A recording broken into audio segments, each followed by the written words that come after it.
Joe Brandenburg coming to you from Hogg University, Jefferson, Iowa, 50129, House of King William, House of Squats, Hogg University HQ. This video will be pertaining to squat mobility and how it relates to safely squatting, keeping your body healthy at the same time, while allowing you to involve the greatest amount of musculature and be as strong as possible, strongest version of yourself in the squat. This isn't a powerlifting squat, this isn't a weightlifting squat, this is just a squat, as I see it. So, we will be working on mobility from top to bottom, and these points will all build on making a very balanced squat that you can train frequently and build the most amount of muscle and involve the most amount of muscle, basically covering all my bases as well as possible. So starting from the top down, we want to work on thoracic extension. You want to be able to keep your upper back tight, and a lot of people will dispute this, but I like to keep thoracically extended throughout my squat. It allows me to be tight. It's something I see a lot of good lifters do.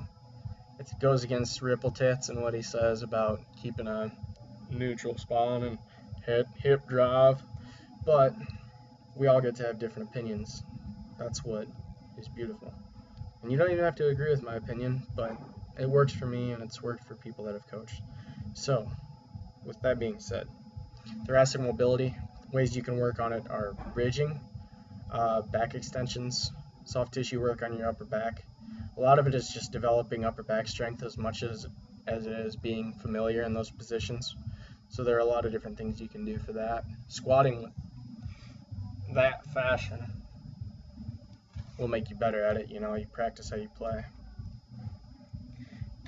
Next area that's typically a problem for people with squat flexibility is groin flexibility, gracilis, adductor magnus, adductor longus. People are very tight in there from sitting in their chairs. Things you can do to relieve that are soft tissue work on your inner groin with a barbell. You can use a car buffer. You can use other means of soft tissue work, but what you want to do is you want to get up in that groin area and work those knots out and kind of release some tension. And then you want to do a dynamic stretch, like a hurdler stretch, like a pendulum. I don't know if you guys are familiar with those, but you want to do pendulums to warm up that groin area. Maybe do some static stretching where you put your legs out as wide as possible and try to touch the floor. You do that, and then you do some light squatting with as wide a stance as possible while hitting depth. It's going to be painful and awkward, but the reason you do this is such that when you come in with your normal stance, you'll feel really good.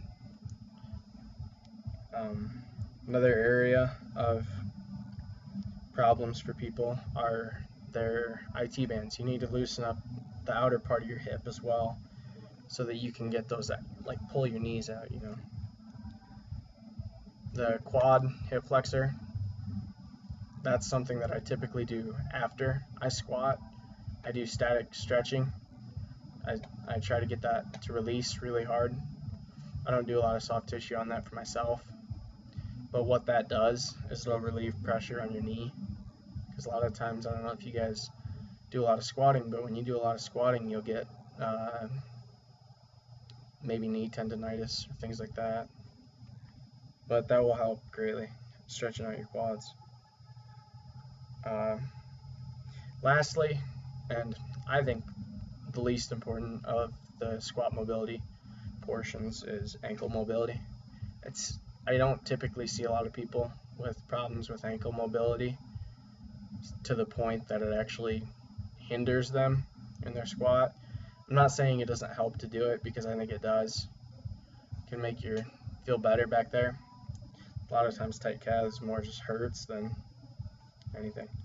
What you can do for that is you can do soft tissue work. You can put a lacrosse ball behind your knee and squat on it, kind of pinch it between your hamstring and your calf. That'll relieve a lot of pressure back there, and then also in the knee joint. But with that being said, we've talked about thoracic extension, flexibility, mobility, strength, groin, being able to externally rotate adequately to keep your knees in a safe and powerful position, and groin, quad, hip flexor, all that, keeping that maintained to a level that you can comfortably squat with good mechanics and involve the greatest amount of musculature possible so that you can be the strongest squatting version of yourself. So, hope you guys liked the video. Come over to our website, hogguniversity.com. We have great training logs. We've got strongmen, we've got powerlifters, we've got weightlifters, bodybuilders. We got men, we have women, we have people from all walks of life. We'd love you to come check out our training logs, posted every day. Come check out our Facebook page, Hogg University. Hogg of the Week, every week we've got an article. So, thanks for stopping in, guys. Hopefully this video was helpful, and I'll be back for the next video soon.